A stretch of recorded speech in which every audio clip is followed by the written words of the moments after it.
وَمَا لَنَا أَلَّا نَتَوَكَّلَ عَلَى اللَّهِ وَقَدْ هَدَانَا سُبُلَنَا. Nah, itu pun ada di dalam salah satu hadis Aisyah radhiyallahu anha yang beliau menyatakan kana Rasulullah sallallahu alaihi wasallam yuqabbiluni thumma kharaja ila sholati wa lam yatawadda. Rasulullah itu Ibunda Aisyah tidak mengatakan yuqabbiluni, tapi beliau mengatakan yuqabbilu ba'dha azwajihi. Rasulullah mencium sebagian istrinya, kemudian pergi untuk menuju masjid untuk sholat walam yatawadda, dan beliau tidak berwudu. Nah, tapi hadis ini dilemahkan oleh Al-Imam Al-Bukhari rahimahullah. Jadi hadis ini diriwayatkan oleh Ibunda Aisyah, yang meriwayatkan dari Ibunda Aisyah ponakan beliau Urwah ibn Zubair. Ketika Ibunda Aisyah mengatakan sebagian istrinya dicium, Urwah mengatakan, "Ma ra'aitu illa anti." Menurut saya enggak ada lain tuh istrinya yang dicium tuh yang engkau. Fatabassama fadhahikat. Tertawa Ibunda Aisyah, hehe, bener. Tapi yang meriwayatkan dari Urwah ini namanya Habib ibn Abi Thabit. Nah, perawi ini oleh Al-Imam Al-Bukhari rahimahullah diragukan dia pernah bertemu, gitu loh. Diragukan pernah bertemu dengan Urwah ibn Zubair meskipun beliau fiqh. Habib ibn Abi Thabit tadi diragukan pertemuannya, hingga dalam hukumnya Imam Al-Bukhari hadis ini dhaif, dia terputus sanadnya. Nah, jadi hadis-hadis yang tentang suami menyentuh istri ini, kalau dia dhaif gugur, kalau dia sahih masih ada kemungkinan sentuhnya itu tidak sentuh langsung, tetapi sentuh dengan batasan. Hal ini yang menjadikan perbedaan pendapat tentang permasalahan laki-laki menyentuh perempuan ini apakah batal wudunya atau tidak. Mana yang rajih, Ustaz? Dua-duanya rajih. Kalau antum tanya saya merajihkan yang tidak batal. Tapi nanti antum tanya Ustaz yang mazhabnya Syafi'i, dia akan merajihkan yang batal. Jadi akan demikian terus. Maka gambarannya, tidak tahu sudah pernah saya sampaikan di sini atau belum ya. Jadi gambarannya seperti ini, gambaran betapa susahnya permasalahan ini. Yang menyatakan batal dan ada kemungkinan batal itu kan Al-Quran. Allah Subhanahu Wa Taala yang menyebutkan satu di dalam surah An-Nisa ayat 43.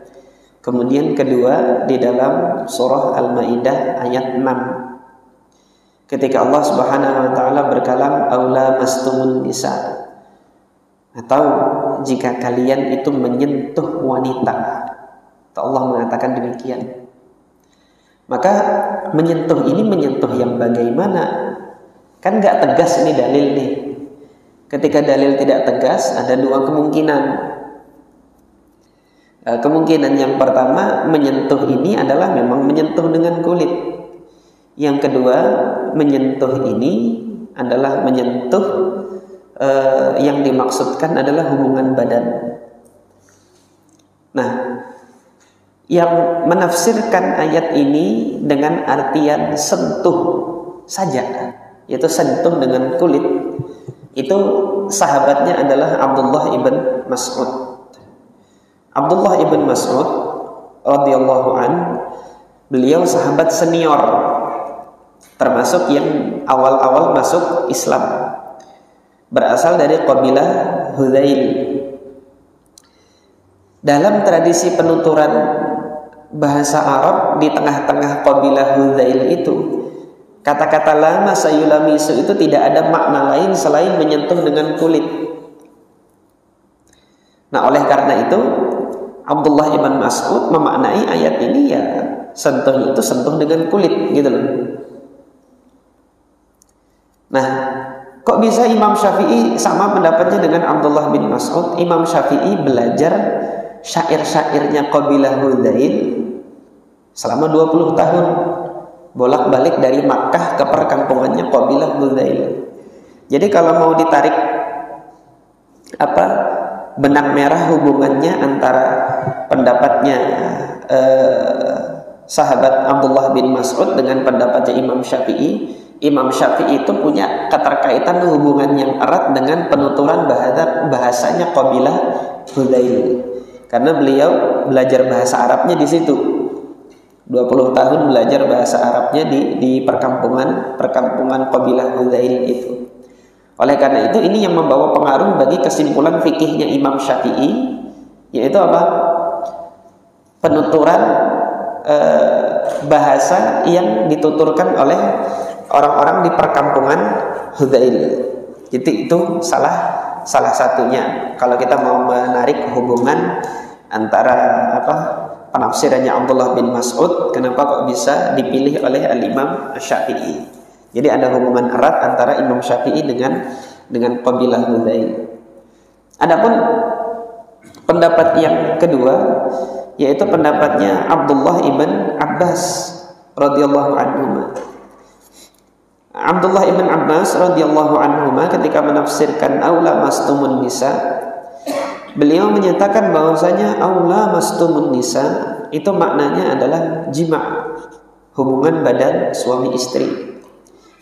Jadi yang membatalkan wudu itu adalah hubungan badan suami istri, bukan hanya sekedar menyentuh dengan kulit saja. Adapun menyentuh dengan kulit saja dia tidak membatalkan wudu.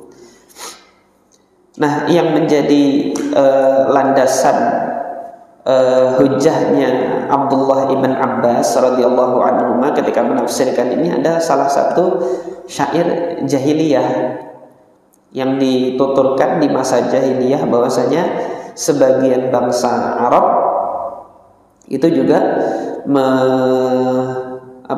menggunakan kata-kata lama sayang misu untuk mengungkapkan makna hubungan badan suami istri. Nah, beliau mendapati salah satu syairnya itu.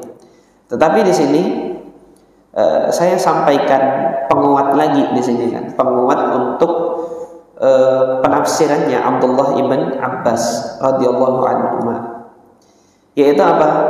Al-Quran kalau menyatakan aktivitas hubungan badan suami istri, Al-Quran itu menggunakan kata-kata sentuh. Al-Quran menggunakan kata-kata sentuh. Selain di ayat ini, selain di ayat An-Nisa 43 dengan Al-Maidah ayat 6 ini. Teman-teman nanti bisa buka di surah Ali Imran dan surah Maryam. Ketika ibunda Maryam itu dikabarkan oleh Allah Subhanahu wa taala melalui perantara Jibril bahwasanya beliau nanti akan punya anak. Nah, di dalam surah Ali Imran ibunda Maryam mengatakan, "Anna yakunu li walad wa lam yamsasni bashar." Bagaimana saya bisa punya anak sementara apa? Sementara saya belum pernah disentuh laki-laki. Sentuhan laki-laki mana yang bisa mengakibatkan seorang wanita punya anak? Itu nyentuhnya gimana? Maka tidak ada lain, maknanya adalah hubungan badan. Jadi Al-Quran itu mengungkapkan hubungan badan. Di selain ayat ini, Al-Quran menggunakan kata-kata sentuh. Kemudian salah satunya lagi di surah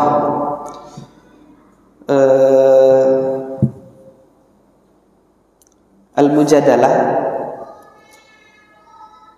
tentang hukum zihar, kafarat zihar. Jadi bagi seorang suami yang telah mengucapkan zihar terhadap istrinya gitu kan, walladzina yudhahiruna min nisaihim thumma ya'uduna lima qalu, kemudian dia ingin kembali gitu kan. Zihar itu adalah ucapan suami kepada istri, punggung kamu itu seperti punggung ibuku.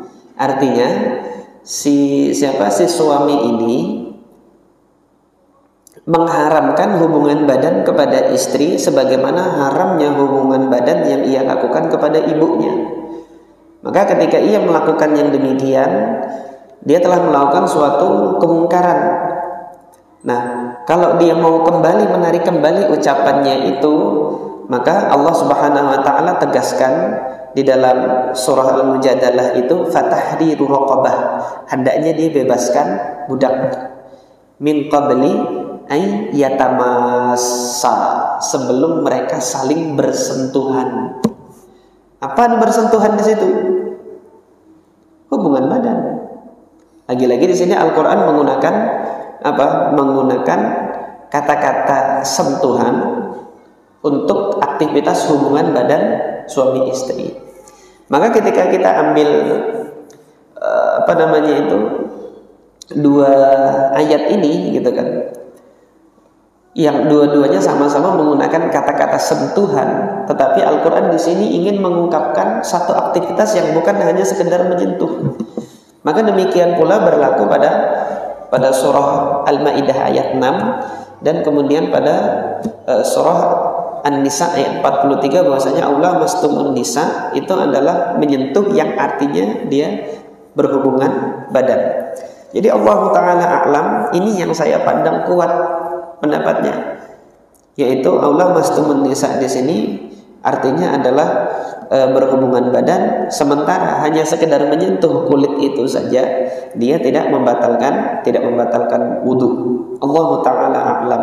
Tapi sekali lagi ini permasalahan masih khilafiyah ijtihadiyah.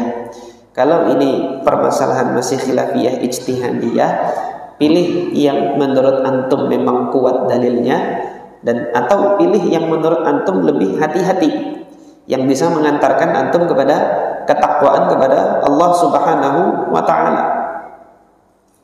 Adapun nanti bagi teman-teman yang tidak memilih pendapat yang sama dengan pendapat antum, dalam artian dia memilih pendapat yang berbeda dengan antum, masih terbuka ruang untuk toleransi di dalamnya. Nah, ini akhir dari hadis ini. Maka sisa waktunya ini jika ada yang ditanyakan kami persilahkan.